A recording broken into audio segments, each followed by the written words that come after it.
Assalamualaikum warahmatullahi wabarakatuh. Waalaikumsalam warahmatullahi wabarakatuh. Alhamdulillah, wassalatu wassalamu ala rasulillah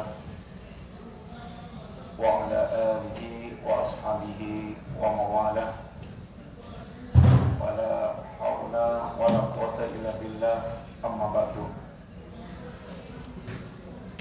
Alhamdulillah, Bapak Ibu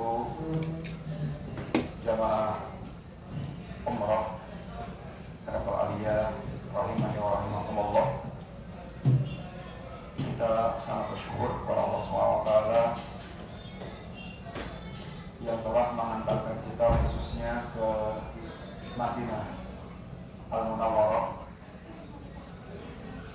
dan kita sangat ingat sekali seandainya kehadiran kita di Madinah ini menjadi saksi nanti kelak, khususnya dari kiamat, kita pernah menginjakkan kaki di sultan Nabi, dan sangat berharap akan menjadi faktor juga yang menumbuhkan kecintaan kita kepada Rasulullah SAW. Dari sinilah beliau mengawali kejayaan Islam, sehingga kemudian kita merasakan itu nikmat Islam dari negeri kita Indonesia. Bapak sekalian, kebahagiaan pula di tengah-tengah kita umroh ini, kita bisa menyempatkan waktu untuk bersama-sama menambah keberkahan perjalanan kita umroh dengan kita mengadakan taklim ya ringan, kecil-kecilan, karena sungguhnya ruh keislaman kita itu letaknya pada perhatian kita kepada ilmu yang secara umum Nabi kita Sallallahu Alaihi Wasallam mengatakan, "May yuridillahu bihi khairan yufaqihuhu fid-din." Barang siapa Allah mendaki kebaikan baginya, Allah akan fahamkan dia tentang agama. Paham agama itu, Bapak sekalian, meliputi satu, dia berilmu; yang kedua, dia memiliki pemahaman yang benar tentang agama. Karena sekedar dia mengumpulkan dalil, tahu dalil, belum tentu dia memiliki kepahaman yang benar tentang agama. Yang sangat kita butuhkan adalah bagaimana Allah berikan kepada kita ilmu dan kepahaman dari ilmu tersebut, sehingga di antara doa kita, Rabbi zidni ilman warzuqni fahman. Ya Allah, berikan kepadaku ilmu, berikan kepadaku rezeki ilmu, dan tambahkan kepadaku kepahaman. Kepahaman ini sangat penting, karena tidak setiap orang yang sudah pegang ilmu yaitu paham, dan kepahaman ini menentukan benarnya kita di dalam itu beramal. Ketika Rasulullah SAW sekalian menyebutkan tentang perjalanan kaum muslimin, bahwa maya ismikum fasayara ikhtilafan katsira, barang siapa masih hidup di antara kalian, maka akan melihat penyimpangan yang sangat banyak. Bukan hanya satu dua, tapi banyak penyimpangan yang sangat banyak. Para ulama mengingatkan di antara kunci terjaganya agama kita itu 3 poin penting. Satu adalah ilmu, yang kedua pemahaman, yang ketiga adalah niat. Atau kata lainnya, rusaknya agama kita dengan 3 poin penting: qillatul ilmi, kemudian su'ul fahmi, dan su'ul qasdi. Sedikitnya ilmu, kemudian jeleknya pemahaman, dan buruknya niat. Bicara tentang sedikitnya ilmu, semuanya kita ini semuanya sedikit ilmunya, itu nggak ada yang merasa ilmunya lautan, banyak, sudah mencap-mencap, sudah mulber-mulber, nggak ada. kita yang mengaku demikian nggak ada. Tetapi sedikitnya itu harus memiliki kesadaran, dia harus selalu bersama dengan para ulama yang betul-betul paham tentang ini hakikat ilmu. Maka dikatakan Nabi dikatakan beliau Nabi SAW bersabda, al-barakatu ma'akabirikum, keberkahan hidup kalian itu bersama dengan para ulama kalian, ulama kibar, ulama tua, ulama sepuh nukun dan kali. Ini kibarul sin sama kibarul ilmi, sepuh dalam hal ilmu, sepuh dalam hal usia. Kalau sepuh ilmu dan sepuh usia ini bergabung, sekali menjadi sebuah kematangan yang hakiki. Karena sepuh itu pengalaman hidupnya panjang, kemudian udah ibaratnya kalau orang bilang udah banyak makan asam garam kehidupan, dan biasanya secara mental kejiwaan lebih menek, itu keunggulan yang sepuh. Tapi kalau sepuhnya ini tidak diiringi dengan ilmu, maka juga kurang ini maksimal. Harus kemudian diiringi dengan ilmu, dan tuanya ilmu juga, dalamnya ilmu, itu akan menjadikan kematangan ketika disertai dengan yaitu sepuhnya usia. Nah, yang maksudnya bos sekalian, semua aliran sesat rata-rata itu mereka di antara sebabnya adalah memisahkan dari ulama, berpisah dari ulama. Contoh Khawarij, kalau dalam sejarah itu ada namanya Khawarij, kelompok yang memberontak kepada Ali bin Abi Thalib. Satu di antara sebabnya juga adalah mereka tidak bersama dengan para sahabat, tidak bersama dengan para ulama, dengan para sahabat. Sehingga ketika Ibnu Abbas radhiyallahu anhuma dialog dengan mereka, satu di antara perkataannya, tidak ada seorang sahabat pun yang bersama dengan kalian, alias tidak ada seorang ulama pun yang bersama dengan mereka. Contoh yang kedua, Mu'tazilah. Mu'tazilah itu aliran yang sangat mengedepankan akal, sehingga akal Quran Sunnah pun kemudian dihukumi dengan akal. Wasil bin Atta itu tadinya muridnya Al-Imam Hasan Al-Basri, kemudian nyempal dari gurunya dan kemudian berkembang jadilah kemudian dikenal dengan istilah Mu'tazilah. Demikian juga seterusnya, ketika mereka berpisah di para ulama, itu rata-rata masuk kemudian ke orang-orang pesantren. Maksudnya ulama dalam Quran tentang agama, yaitu istilah para sahabat, dan dia mewarisi mengikuti jalannya para sahabat Nabi radhiyallahu anhum jami'an. Maka ketika kita menyadari sedikitnya ilmu, jangan sampai kita suka nekat dalam beragama, mesti senantiasa berusaha untuk yaitu konsultasi dengan para ulama. Fas'alu ahla dzikri in kuntum la ta'lamun, bertanyalah kalian kepada ahli dzikri kalau kalian tidak mengetahui. Yang kedua sekalian, al-fahmu, pemahaman. Su'ul fahmi, jeleknya pemahaman. Yang dimaksud dengan jeleknya pemahaman adalah pemahaman itu wajib untuk sesuai dengan pemahaman para sahabat Nabi radhiyallahu jami'an. Allah Subhanahu wa taala menjadikan pemahaman sahabat adalah standar. Wajibnya kita mengikuti jalannya para sahabat Nabi radhiyallahu anhum jami'an. Sehingga ketika Nabi tadi mengatakan maya isminkum fasara ikhtilafan katsira, maka Nabi memberikan solusi di tengah-tengah banyaknya penyimpangan-penyimpangan yang ada itu. Apa yang mesti kita lakukan? Alaikum bisunnati wa sunnatil khulafa'ir rasyidin al-mahdiyyin. Hendaklah kalian atau wajib bagi kalian untuk berpegang teguh dengan sunnahku dan sunnah para sahabatku radhiyallahu anhum jami'an. Sehingga keselamatan beragama itu dengan mengikuti para sahabat Nabi. Mereka adalah terbaik dalam hal ilmu, terbaik dalam hal amal. Bicara tentang amal apapun, para sahabat adalah posisinya terbaik secara kualitas maupun secara kuantitas. Sekalian, makanya Allah SWT mengancam orang-orang mereka tidak mengikuti jalannya para sahabat Nabi. Wa may yushaqiqir rasula min ba'di ma tabayyana lahul huda wa yattabi ghayra sabilil mu'minin nuwallihi ma tawalla wa nuslihi jahannam wa sa'at masira. Barang siapa yang mereka sengaja menyelisih Rasulullah SAW setelah jelas baginya petunjuk. Udah tahu petunjuk Nabi, sudah jelas, sudah gamblang, lalu sengaja dia menyelisih, mendurhakai, dan mengikuti selain jalannya kaum mukminin, mengikuti selain jalannya, menyelisih jalannya kaum mukminin. Mukminin yang paling pertama kali berhak menyandang gelar mukmin adalah para sahabat Nabi. Mereka yang jelas telah mendapatkan gelar-gelar yang paten dari Allah Ta'ala.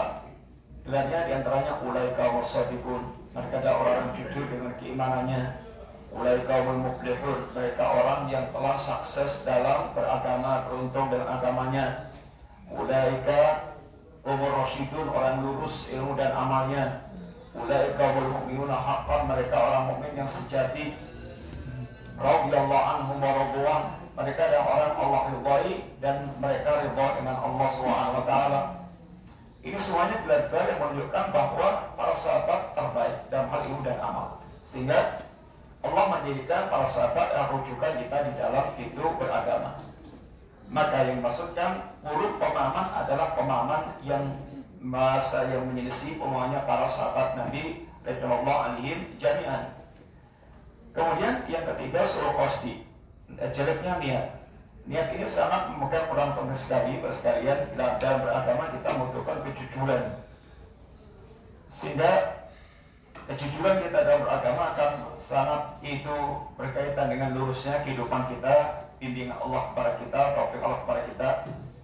Orang munafik itu yang ngapunten itu ikut taklim bersama Nabi, ikut bercampur bersama dengan Nabi dan para sahabat. Hari-harinya mereka juga ikut berjamaah dengan Nabi dan para sahabat. Tapi Allah katakan innal munafiqina fit tarkil asla minan nar. Orang munafik itu berada di kelaknya di neraka. Kenapa sih? Kenapa mereka tidak berubah? Karena mereka memiliki niat yang buruk, suruh pasti niat yang jelek. Tidak ada niatan baik dalam beragama, dalam menyatakan keislaman. Mereka semua tampilannya itu kalau ngomong ya omongannya dusta, kalau tampil ya tampilannya penuh dengan tipuan. Yaquluna bi afwahihim ma laysa fi qulubihim. Mereka mengucapkan dengan lisan-lisannya tetapi nggak ada dalam hatinya, nggak ada. Sehingga hanya omongan lisan aja. Tampilannya kata Allah, yukhadi'una Allah walladzina amanu. Mereka pengennya menipu Allah, menipu orang mukmin dengan tampilan-tampilan mereka karena penuh dengan kepentingan. Sehingga di sini Mas sekalian kita maaf, ketika kita beragama, ya beramal agama penuh kepentingan, nyunapunten orang ganti, itu nanti nggak akan bakal membuat kita ini baik. Kita seragam masjid ada kepentingan lain, kita dakwah ada kepentingan lain, kita umroh ada kepentingan lain, dan bukan kepentingan mencari keridhaan Allah Ta'ala. Ini biasanya akan tidak berdampak amalan kita kepada ini diri kita. Maka ini adalah pokok kita dalam agama lurus itu satu, ini ilmu yang senantiasa kita cari. Kemudian kedua, memiliki kepahaman yang ini benar. Ketiga, niatnya kita lurus dalam beragama. Sekalian, kenapa kita harus berbahagia dengan kita punya kecenderungan dengan ilmu? Paling boten, Allah ungkapkan risalah itu dengan 3 ungkapan, dan itu menunjukkan kebutuhan mutlak kita. Kebutuhan kita yang bahkan lebih kita butuhkan dibandingkan makan dan minum. Kalau Imam Ahmad pernah mengucapkan kalimat yang kurang lebihnya adalah an-nasu yahtajuna ilal ilmi ahwat min hajatin ila ta'ami wa syarbi. Kebutuhan manusia pada ilmu itu semuanya lebih dibutuhkan dibandingkan dengan makan dan minum. Fa'inna ta'am, karena semuanya makan minum itu inna ta'am wa syarab fil yaumi maratan amaratain. Sehari itu bisa dicukupi dengan sekali atau 2 kali. Kita dahar munjuk sekali 2 kali, sehari insya Allah masih hidup. Tapi kalau ilmu itu ada di anfasi, ilmu itu sebanyak tarikan nafas yang kita lakukan. Artinya betulnya lebih mutlak lagi. Sekarang kalau kita keputus dari makan minum, itu yang ngapunten paling polnya itu paling jeleknya mati, wafat. Jasad kita yang mati bisa dengan mulia. Tapi kalau yang mati itu hati kita karena nggak kepenuhan dengan ilmu, makanan pokoknya kita adalah ini ilmu agama. maka yang mati adalah hati kita. Kalau yang mati hati kita itu urusannya panjang, yaitu kehidupan ba'dal mamat. Semua kehidupan setelah kematian kita urusannya adalah karena itu berkaitan agama kita. Ketika hati kita kosong dari agama, ilmu agama, maka urusannya panjang. Sedangkan kehidupan akhirat adalah kehidupan yang hakiki. Wa inna daral akhirat layal khairat law kanu ya'lamun. Dan semuanya kehidupan akhirat adalah kehidupan yang sesungguhnya kalau mereka itu mengetahui. 3 ungkapan ilmu dalam risalah dalam Quran itu paling utama sekalian. Satu ungkapannya itu diungkapkan dengan istilah yaitu ar-ruh. Istilah ar-ruh. Wa kadzalika auhayna ilaika ruhan min amrina. Dan demikianlah diwahyukan kepada Muhammad ruhan, ruh dari kami. Sehingga wahyu Allah ungkapkan dengan istilah ruh, sebagaimana jasad kita ini akan mati ketika kehilangan ruh dan baru hidup ketika dimasukkan ruh. Ruh ini kehidupan jasad kita. Jasad kita baru akan hidup ketika sudah ditiupkan ruh pada bulan yang keempat. Monggo Pak. Najengan.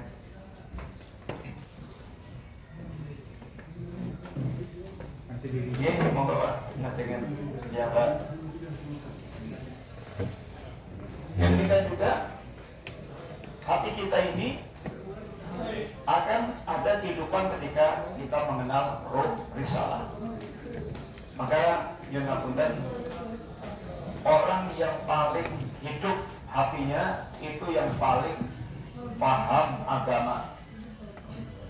Orang yang paling jelek kualitas kehidupan hatinya yang paling tidak paham agama sampai pada tingkat kematian hati. Maka istilahnya ada hayatul abdan, kehidupan badan, ada hayatul qulub, kehidupan hati. Dan kita sekalian yang ngapunten, kita ini dianggap hidup, betul-betul hidup itu ketika yang hidup hati kita. Kalau kita ini hidupnya hanya jasad, yang ngapunten, dikatakan Allah dengan ungkapan amwatun ghairu ahya. Ya ini tangkai-tangkai, mayit-mayit yang tidak ada kehidupannya. Kita baru akan dikatakan hidup, betul hidup itu kalau hati kita hidup dengan yaitu risalah agama. Dan ciri khas kehidupan hati itu adalah menyambut seruan Allah dan Rasulnya. Ya ayyuhalladzina amanu stajibu lillahi wa lirrasuli idza ja'akum lima yuhyikum. Wahai orang beriman, sambutlah seruan Allah dan Rasulnya ketika keduanya menyuruh kalian. Yang dalam menyambut seruan Allah dan Rasulnya itu adalah kehidupan hati kalian. Sehingga semakin kita mengenal risalah, maka akan semakin baik kehidupan kita. Semakin kita dalam mengenal risalah, akan semakin sempurna pula ini kehidupan kita. Maka tidak ada manusia yang paling sempurna kehidupannya melebihi Rasulullah SAW, karena beliau yang paling mengenal Allah dan risalah Allah SWT. Kemudian yang kedua sekalian, risalah diungkapkan Allah dengan istilah yaitu an-nur, yaitu cahaya. Sebagaimana kalau kita ini berada di tengah-tengah cahaya yang terang benderang, semuanya jelas, cetok, gamblang, bisa membedakan satu dengan yang lainnya. Sebaliknya, ketika kita ini di kegelapan, kalau lampunya dimatikan tep, maka semuanya jadi gelap, nggak bisa lagi membedakan satu dengan yang lainnya. Orang yang paling bisa membedakan hakikat yang hak dengan yang batil, yang bisa membedakan antara hak dengan batil, itu adalah orang paling paham tentang ini agama. Orang yang paling tidak bisa membedakan antara hak dan yang batil, orang paling tidak paham agama. Hak sehingga dikatakan Al-Quran, dikatakan Al-Furqan, itu adalah pembeda, sehingga orang dengan belajar Al-Quran bisa membedakan tauhid dengan syirik, sunnah dengan bid'ah, maksiat dengan taat, Islam dengan kafir, hak dengan batil. Ini akan membentuk yaitu karakter orang yang mereka yaitu melihat melek. Makanya orang yang tahu risalah itu dikatakan al-basir, orang seperti melek. bisa membedakan segala-galanya. Kalau orang tidak mengenal risalah atau menolak risalah, itu dikatakan kalau akma ini seperti orang yang buta. Namanya buta, dia tidak bisa membedakan ini yang di depannya. Dalam kehidupan ini ada orang mereka bisa sangat tajam membedakan antara hak dengan batil. Tapi ada orang betul mereka itu kayak buta, dedet, nggak bisa membedakan sama sekali, sehingga ngomong juga ngawur semuanya. Termasuk di antara ungkapan yang mengatakan semua agama sama. Ini contoh orang buta, gimana bisa menyamakan semua ini agama yang ada. Sekalian, yang ketiga, risalah diungkapkan dengan yang kedua tadi, ayat-ayatnya diantaranya waja'alna lahu nuran yamshi bihi binnas. Kami jadikan risalah itu cahaya yang dengan cahaya itu dia berjalan di antara manusia sehingga bisa membedakan semua perkara. Yang ketiga ada ungkapan yaitu alma, yaitu air. Air hujan kalau turun itu menghidupkan yang tadinya mati dan menyegarkan yang tadinya layu. Paling enggak Nabi kita pernah bersabda diantaranya makalu ma ta'atana Allah bi minal ilmi wal huda kama tabi'aitin asaba arban. Perumpamaan ilmu dan petunjuk yang aku bawa itu seperti air hujan yang menimpa tanah. Air hujan kayak wahyu yang dibeli bawa, kemudian tanah tamsil hati kita. Tanah itu ada macam-macam, ada tanah yang subur, kemudian tanah yang tandus. Tanah yang subur, tanah yang begitu kedatangan air bisa nyerap, bisa menumbuhkan sehingga maksimal banget, sangat maksimal dekat fungsi kehidupan itu. Ada tanah yang bisa menampung air tapi tidak bisa menumbuhkan tumbuhan. Ada tanah yang gelas, nampung nggak bisa, apalagi menumbuhkan pertumbuhan, tanah tandus. Hati kita seperti itu, Pak sekalian. Ada kelasnya kayak kelas para ulama, nangkap ilmu, saat meresap dalam hatinya, kemudian menumbuhkan amalan-amalan dan mampu mengajar, mampu menyampaikan, mampu membimbing manusia sehingga memberikan manfaat luas kayak manfaat sinar bulan menerangi yaitu bumi, kata Nabi. Tapi ada orang mereka itu bisa menampung ilmu dan bermanfaat untuk orang lain, masih bisa menyampaikan, tapi dia seperti kelasnya tidak seperti ulama yang maksimal dalam memberikan kemanfaatan. Ada orang mereka kayak pemilik tanah tandus, hatinya jelas, dia nggak bisa nyerap ilmu, tidak bisa menerima ilmu, apalagi mengamalkan ilmu, apalagi memberikan manfaat kepada orang lain. Kita berdoa kepada Allah paling enggak ya kita ini adalah ini bisa menerima ilmu dan manfaat walaupun dikit-dikit, walaupun ya kelasnya para ulama. Tapi kita menjadi orang yang bisa menerima yaitu ilmu dengan yaitu baik. Sekalian, tiga ungkapan ini menunjukkan bagaimana sangat butuhnya kita kepada yaitu ilmu. Maka sekali lagi dengan punten bagian sekali atau bagian sekali kalau kita Allah Subhanahu wa taala berikan kecenderungan kepada ilmu. Yang ketiga, sekalian, itu mukadimah kita istiqomah, bicara tentang istiqomah, itu istiqomah istiqomah di atas Islam dan iman. Yang ini kita angkat pada dalam mukadimah ini diantaranya adalah ketika kita diberikan Allah atau dipilih Allah menjadi seorang mukmin, diberikan iman, sekalian, itu sebuah karunia yang sangat besar. Allah Subhanahu wa taala di antaranya mengingatkan kepada kita sekalian dengan ungkapan qul bi fadlillahi wa bi rahmatihi fa bidzalika falyafrahu huwa khairum mimma yajma'un. Katakanlah dengan karunia dan rahmat Allah Subhanahu wa taala maka hendaklah kalian bergembira, berbahagia. Kenapa?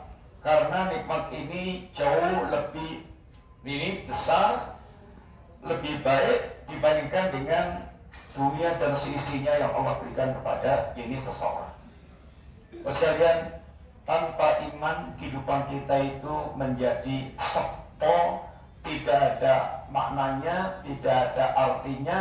Walaupun yang ngapunten seandainya kita successful dunia kita, jadi konglomerat, jadi kelas dunia, jadi jenderal besar, jadi penguasa luas kekuasaannya, itu hanya sebentar dan nanti sudah tidak memberikan manfaat apapun ketika dia kembali kepada Allah, saatnya dia tidak membawa keimanan.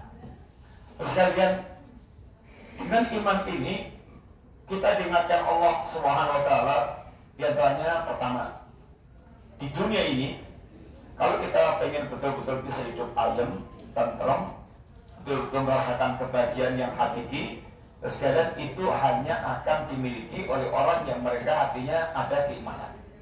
Dengan catatan maksudnya iman yang benar dan betul dia tumbuh menjadi seorang mukmin yang sebenarnya.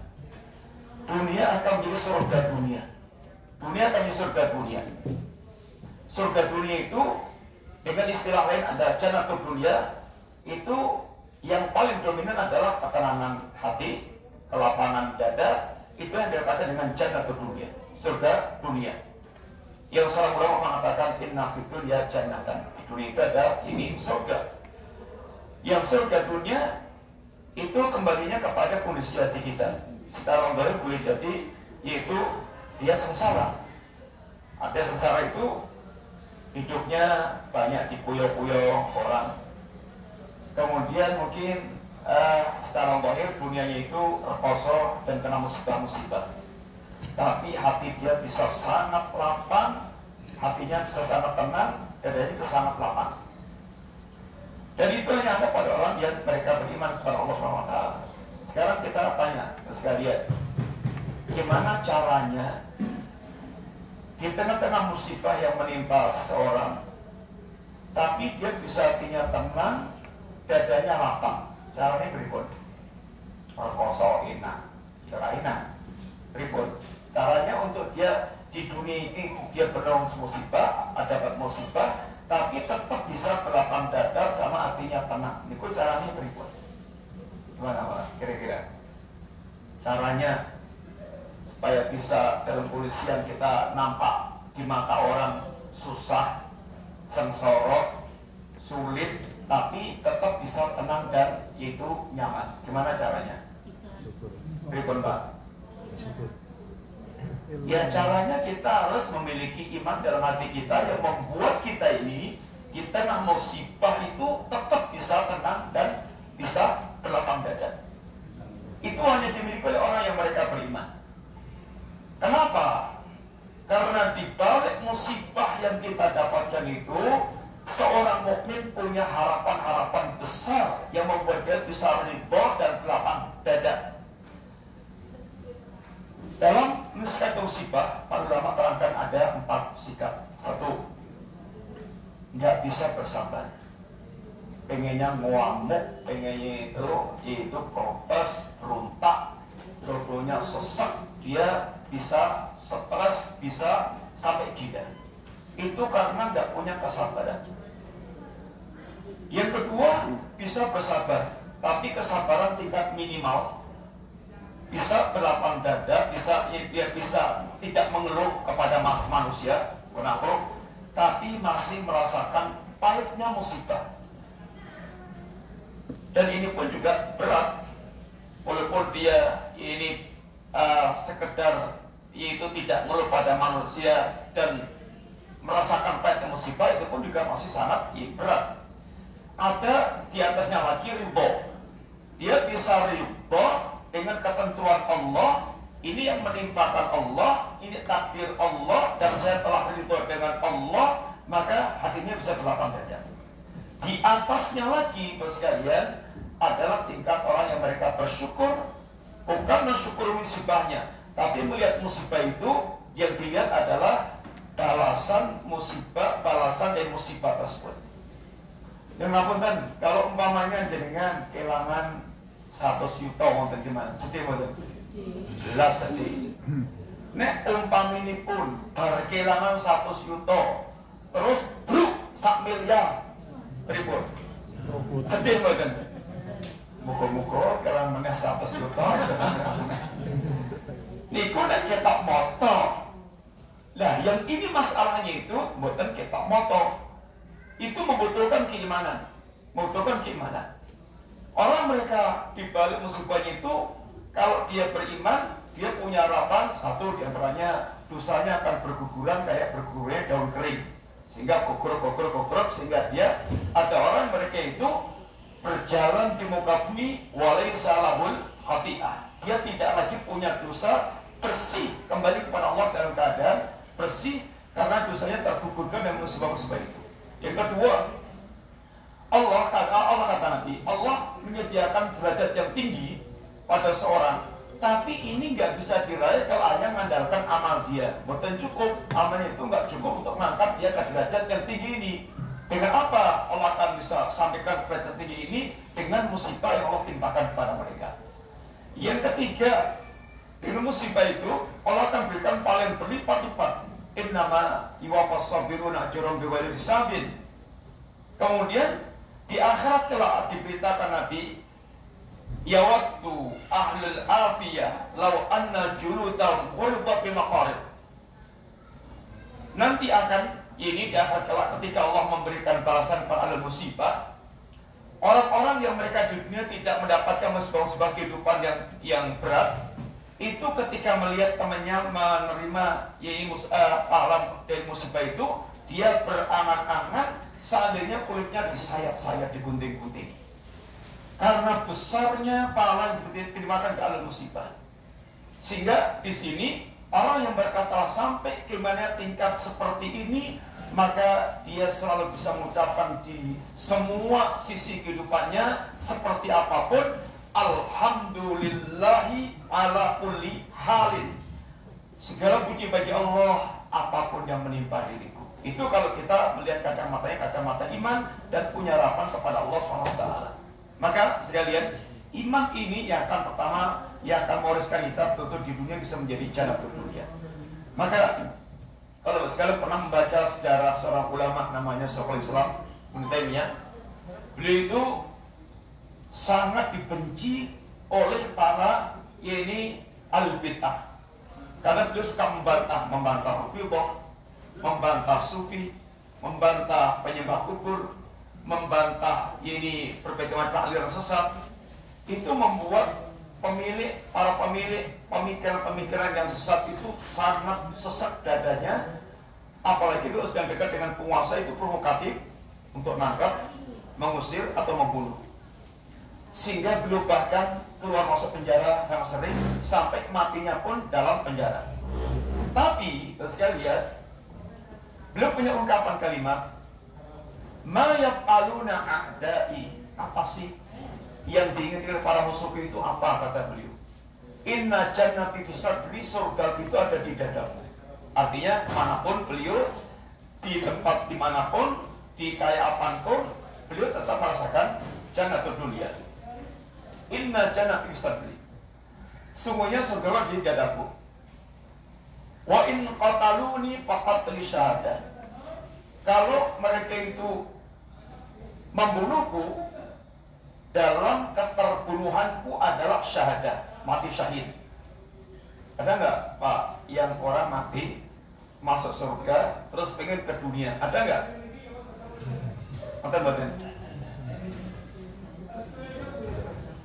Orang mati masuk surga dan pengen ke dunia lagi, ada nggak? Badan ada? Anten ada orang yang mati syahid. Dia mati masuk surga dan pengen ke dunia lagi, pengen jihad lagi, mati lagi karena pahalanya besar banget. Dan nanti itu ceritakan seperti itu.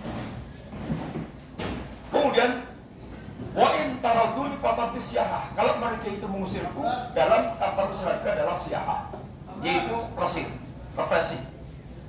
Wa in habasuni fahsiqul wa. Kalau mereka berhasil untuk menangkapku, dalam ketertangkapanku adalah halwa. Ini dalam keterpenjaraanku adalah halwa. Ia menjadikan aku dengan sang kekasih itu Allah Ta'ala. Semuanya ke lapangan ganda. Sampai muridnya namanya Ibnu Qayyim menceritakan, sekelas Ibnu Qayyim itu gelarnya Al-Allamah. Al-Allamah itu ulamanya para ulama. Sehingga tingkat tinggi, ini tingkat keilmuannya itu. Tapi orang sekelas beliau itu kadang juga merasakan sesek dodol. Sempit arti karena semua orang punya ujian yang bermacam-macam sesuai dengan tingkatannya. Kami murid Nabi sallallahu alaihi wasallam ketika mengalami sesak dada itu sempit hati, kami datangi guruku, sepuh guruku. Ya, kami tatap wajahnya, kami simak aliran perkataannya, maka itu membuat dada itu lapang, kegelapan itu sirna, itu kekuatan kalimat dan jiwanya seorang Islam. Padahal secara zahir beliau nampak sengsara dengan perlakuan para ini musuhnya. Tapi beliau bagaimana mengungkapkan ini ma yaf'aluna a'da'i inna jannati bisakri. Sekalian, ini adalah di dunia. Ketika kehidupan kita masih bercampur dengan banyak kegalauan, kesedihan, kemudian semisal itu, maka itu semuanya berkaitan dengan kekurangan sempurnaannya iman kita. Semakin iman kita itu berkurang kadarnya, semakin kita akan gampang dihinggapi dengan kesedihan, kegalauan, kemudian yaitu kegundah-gulanaan itu di dunia. Dan di akhirat kelak dengan iman kita salah satunya tiket untuk masuk jannah hanya dengan iman kita. La tadkhulul jannata illa nafsun mu'minatun, kata Nabi, tidak akan masuk surga kecuali yaitu jiwa yang mereka beriman. Maka yang ngapunten sekedar ada istilah sing penting dadi wong iku apik. Sing penting dadi wong iku apik, ora usah mikir agamane apa. Kan betul. Ya nyatanya ada. Kalimat ini kalimat yang sangat batil kalau kita kembali kepada apa yang disampaikan Rasulullah SAW. Di zaman Nabi niku tiang saya niku sampun kata. Contoh tunggal Ibnu Jud'an. Ibnu Jud'an itu super blobok, super dermawan, nyah-nyoh. Itu sampai dikatakan kalau mau ngambil mangkoknya itu harus pakai menek ondo, harus pakai naik tangga. Karena saking tingginya tumpuan mangkok. Super dermawan, kalau nyuguh tamu itu gak hitungan, blobok. Tapi kata Nabi, Ibnu Jud'an sama sekali tidak masuk surga. Nek mboten kenal Ibnu Jud'an, konten yaitu Abu Thalib. Abu Thalib itu ibaratnya sepanjang hidupnya dakwah Nabi, beliau menjadi bemper utama dakwah Kanjeng Nabi SAW. Orang-orang Quraisy itu kalau mau bereskan Kanjeng Nabi selalu mentok ada tembok Abu Thalib, sehingga penghalang besar. Abu Thalib beliau sanajan membela-belani dakwah keponakannya, ning Abu Thalib yang ngapunten sampai detik-detik terakhir kehidupannya itu beliau tidak mau Islam, tidak mau mengucapkan syahadat. Waktu Nabi terakhir detik-detik kehidupan Abu Thalib itu jenguk Abu Thalib, dan sangat ingin sekali Nabi Abu Thalib terakhir kali kesempatan terakhir bersyahadat. Tapi tang mriku onten Abu Jahal dan ada Abdullah bin Umayyah, dua-duanya gembong kekafiran. Ning kedepannya Abu Jahal mati terhina di perang Badar, dan Abdullah bin Umayyah masuk Islam. Ketika Nabi menuntun Abu Thalib, ya ammi qul la ilaha illallah kalimatan uhajju biha indallah. Paman, ucapan kalimat la ilaha illallah, kalimat ini akan aku jadikan nanti pembela untuk paman di hadapan Allah Ta'ala. Langsung Abu Jahal negeskan kepada Abu Thalib, ya Abu Thalib atarghabu an millati Abdul Muthalib. Wahai Abu Thalib, apa kamu benci dengan agama kakek moyangmu? Diungkapkan atau digugah semangat untuk fanatik kepada kakek moyang. Diulangi Nabi yang kedua, Abu Jahal wali yang kedua, terus demikian sampai dengan takdir Allah, Abu Thalib meninggal di atas kekafiran atau kesyirikannya. Terus kalian, Abu Thalib kebaikannya itu sangat banyak. Tapi karena Abu Thalib sampai detik terakhirnya nggak mengucapkan kalimat la ilaha illallah alias tidak menjadi seorang mukmin, maka Abu Thalib di neraka, kekal di dalamnya, walaupun di neraka yang paling ringan, tapi dengan ngapunten seringan-ringannya adab jahanam itu, telapak kakinya keselomat api jahanam, yang itu utaknya umum, sehingga dimana akan merasakan ringannya ini adab jahanam. Sekalian, ini adalah kisah ini Abu Thalib. Yang itu menunjukkan bahwasanya iman itu penentu kita, harga mati kita. Oleh karena itu, para sahabat sangat paham sekalian bagaimana harga mahalnya iman ini, sampai ketika harus kemudian membayar iman dengan nyawanya sekalipun akan dia berikan. Akan dia jual murah nyawa dan hartanya kalau sudah berkaitan dengan iman, karena tahu ini adalah barang yang super mahal, nggak bisa dihargai dengan apapun di perkara dunia. Kisah-kisah awal ini para sahabat masuk Islam, penyiran insyaallah sampun storio. Bilal bin Rabah seret cambuk di padang pasir panas, kemudian ditindih batu hanya untuk dipaksa kembali kepada agama kakek moyang syirik. Abu Bilal lebih mengucapkan kalimat ahad, ahad. Imannya jauh lebih mahal dan dia bisa bayar dengan kerasnya siksa mereka kepada dirinya dan tidak mau melepas iman. Ammar bin Yasir keluarga, bapaknya mati di siksaan Abu Jahal, ibunya ditombak kemaluannya Abu Jahal sampai mati. Ammar bin Yasir disiksa sampai tidak kuat, sampai keluarkan kalimat kufur, tapi Allah berikan udzur. Kemudian Khabbab ibn al-Arab sekalian disiksa orang Quraisy dengan batu panas sampai kulitnya melepuh-melepuh. Sampai ketika Nabi lewat, Khabbab yaitu ngeluh pada Nabi, ya Rasulullah, ala tad'u lana, ala tantasir lana ya Rasulullah, kenapa engkau tidak mendoakan kami, tidak menolong kami ya Rasulullah. Nabi tidak bisa berbuat apa-apa kepada mereka, hanya memberikan kalimat motivasi untuk mereka bertahan dengan imannya. Kepada keluarga Ammar bin Yasir, Nabi mengucapkan kalimat, ya al-sabrun ala Yasir, sabar baik keluarga Yasir, inna mau'idakumul jannah, tempat untuk kalian adalah surga.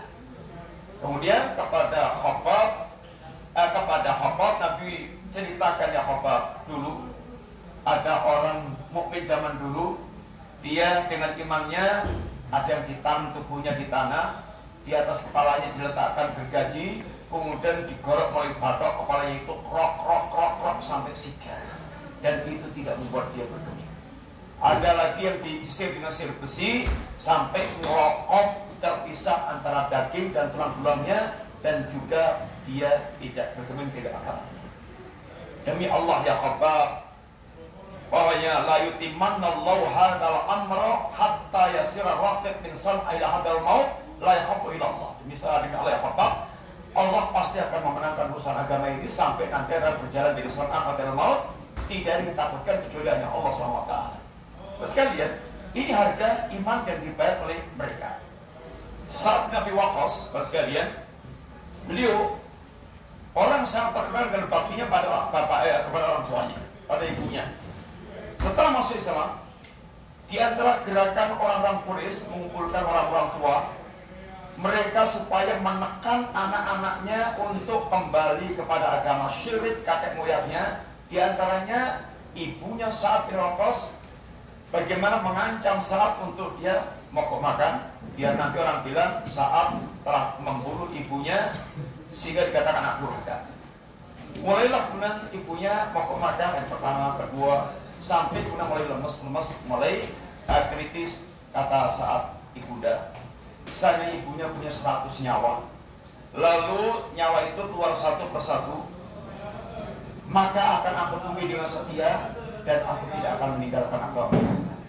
Saat telah membayar harga imannya, walaupun harus kehilangan ibunya, seandainya harus kehilangan ibunya, kekahnya karena harga iman. Mus'ab bin Umair, teman sekalian, Mus'ab bin Umair itu kalau saya orang bilang anak papa, anak mama, anak papa, anak mama, yaitu orang yang Masya Allah orang tuanya kalau ngasih fasilitas jauh-jauh, bajunya branded, baju Yaman, branded, baju luar-luar, sehingga bagus-bagus. parfumnya sangat wangi. Kemudian dan mau sendiri orang yang tampilannya ganteng, sehingga tampilan perwete dan wajahnya mirip Nabi. Makanya ketika para Uhud, Mus'ab bin Umair ketika dibunuh oleh mereka isukan Muhammad telah terbunuh, sehingga membuat para sahabat dalam saat itu ada yang Rasul pulang ke Madinah, ada yang kemudian senjatanya diuncalkan semuanya, ada yang heroik berperang. Mus'ab bin Umair ini ketika begitu masuk Islam langsung dikat sama orang tuanya semua fasilitas, sampai pernah datang di majelisnya Nabi dalam kondisi pakaiannya penuh dengan tambalan, sampai Nabi nangis. Bagaimana bayangkan saat Mus'ab yang dulu dengan yang sekarang, kulitnya menjadi bersisik, tadinya mulus, halus, kalau sekarang mungkin sekengkeran terus, kemudian jadi bersisik kayak ulang. Tapi Mus'ab ada orang yang Masya Allah, beliau dikirim Nabi ke Madinah. Dari 1-2 orang yang mereka beriman, sampai kemudian seluruh penduduk Madinah, hampir rumah tangga mereka bersedia dengan cahaya iman. Dan wafatnya beliau dalam kondisi yang membuat Abdurrahman bin Auf itu menangis mengingat Mus'ab bin Umair yang ketika meninggalnya kain kafannya itu kalau untuk nutup kepalanya sikilnya brojol, kalau untuk nutup kakinya kepalanya brojol, alias cupet. Padahal beliau dulunya bagaimana mewahnya seperti itu, dan bagaimana setelah dalam Islamnya, dan keislamannya sangat bagus, jasanya sangat besar. Maka ketika Abdurrahman bin Auf ingat yang ini, beliau sedang berpuasa, dihidangkan makan untuk buka, makanan lezat, sampai akhirnya beliau tinggalkan makanan itu, khawatir dia kebaikan yang disegerakan oleh Allah itu mengingat bagaimana kondisi sahabat-sahabatnya yang lainnya. Terus sekalian, ini sekilas harga iman. Maka punten ketika seorang diberikan nikmat Allah iman, itu adalah sebuah keuntungan yang sangat besar sekali. Sehingga istiqamah di atas iman itu adalah sebuah upaya kita bagaimana memberi nikmat yang sangat besar untuk kita langgeng sampai kita nanti menghadap Allah Ta'ala. Karena iman ini hanya dibayar dengan dunia dan sisinya, itu nggak ada apa-apanya. Dunia nggak bisa membayar untuk ini iman. Karena ketika orang tidak beruntung karena tidak beriman, harus dia ngerimpuk di jahanam, nggak bisa ditebus walaupun dengan emas besar bumi. Innalladzina kafaru wa matu wa hum kufarun fala yuqbalu min ahadin minhum aridaban. Walaupun emas besar bumi nggak bisa dipakai untuk menebus adab. Yang kedua, walaupun seluruh penduduk manusia di muka bumi serahkan, nggak akan cukup. Terus sekalian kita bukan sekian pembahasan kita untuk mukadimah pada hari ini. Kemudian menjadi suplemen tambahan kita untuk lebih menyegarkan atau untuk lebih meningkatkan semangat kita dalam berumrah, sambil kita dikit-dikit belajar, karena semuanya bukan kita berilmu juga sangat besar. Mudah-mudahan mengiringi ibadah kita dan menjadi ibadah yang semakin berkualitas dalam kita menunaikan ibadah kita. Maka kan untuk sekalian betul sangat pertanyaan aja, ini hadiahnya. Pertanyaan pertama, tadi kita sebutkan diantaranya tamsil Allah tentang ilmu risalah apa aja.